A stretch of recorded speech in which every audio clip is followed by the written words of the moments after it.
Bonjour, je suis Dr Philippe Desmarais, interniste gériatre et chercheur au Centre hospitalier de l'Université de Montréal. Je vais vous parler aujourd'hui de la maladie d'Alzheimer. La maladie d'Alzheimer est une maladie du cerveau qui affecte les capacités cognitives comme la mémoire, le langage, le jugement et la capacité à reconnaître des personnes ou des objets. Elle est de loin le trouble neurocognitif le plus fréquent dans la population. On confond parfois la maladie d'Alzheimer avec la démence, qui était autrefois le terme générique pour désigner tous les troubles neurocognitifs. La maladie d'Alzheimer survient quand plusieurs changements anormaux se produisent dans le cerveau. Parmi ces changements, il y a l'accumulation anormale de deux protéines, la protéine amyloïde bêta, qui cause l'apparition de plaques, et aussi la protéine tau. L'accumulation de ces protéines nuit au travail des neurones qui n'arrivent plus à bien transmettre l'information entre les différentes régions du cerveau et qui finissent par mourir.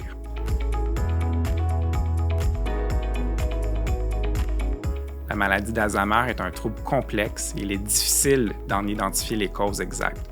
On parle donc plutôt de facteurs de risque. Même s'il existe certaines formes familiales de la maladie d'Alzheimer, la génétique est rarement la cause principale chez la majorité des personnes atteintes. Le principal facteur de risque est l'âge, mais on peut très bien vieillir sans jamais développer la maladie. En dehors de l'âge et des prédispositions familiales, la recherche a permis d'identifier 12 facteurs possibles sur lesquels nous pouvons agir. Ces facteurs de risque sont une faible scolarité, la perte de l'audition, les traumatismes crâniens, la haute pression, le fait de boire beaucoup d'alcool, l'obésité, la cigarette, la dépression, l'isolement social, le manque d'activité physique, la pollution dans l'air et le diabète. Plus une personne possède ces caractéristiques, plus elle est à risque de développer la maladie d'Alzheimer. Au début, les symptômes de la maladie d'Alzheimer apparaissent de manière très subtile. Il est souvent difficile pour la famille et l'entourage de dire quand les premiers changements sont apparus. Les symptômes et l'évolution de la maladie varient aussi beaucoup d'une personne à l'autre. Certaines personnes vont oublier plus vite la nouvelle information.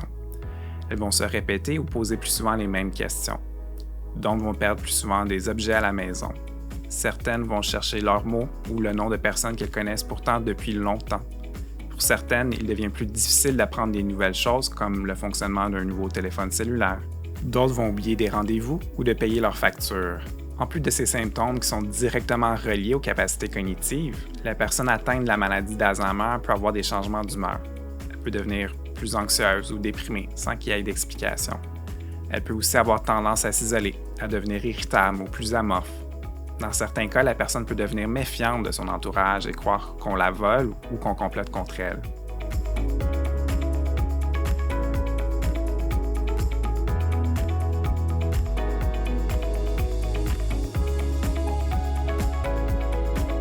Même si les symptômes sont légers au début, ils vont augmenter avec le temps. Progressivement, la personne qui souffre de la maladie d'Alzheimer aura besoin de l'aide d'autres personnes pour faire des tâches qui exigent des bonnes capacités cognitives.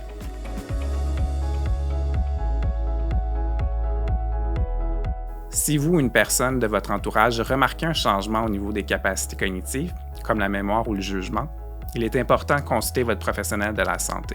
Il ne faut surtout pas présumer que c'est normal de perdre ce genre de capacité avec l'âge. Un médecin de famille ou une infirmière praticienne spécialisée peut faire une évaluation médicale complète qui comprend habituellement un test de dépistage cognitif et une imagerie du cerveau. Dans certains cas, il est nécessaire de faire une évaluation plus poussée dans une clinique spécialisée pour obtenir un diagnostic.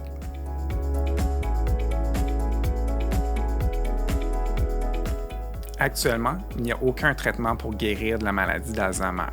Il existe par contre plusieurs approches pour s'assurer que la maladie ne progresse pas trop vite et que la personne reste autonome le plus longtemps possible. Il est recommandé, entre autres, de rester actif mentalement et physiquement et de socialiser. Faire des activités stimulantes pour le cerveau comme des mots croisés ou des jeux de société est aussi très bénéfique. Il existe certains médicaments approuvés qui peuvent être prescrits à une personne qui a la maladie d'Alzheimer, mais ils ne font pas de miracle et ne conviennent pas à tout le monde. Il faut bien évaluer les risques comparativement aux bénéfices, ceux-ci étant souvent bien modestes.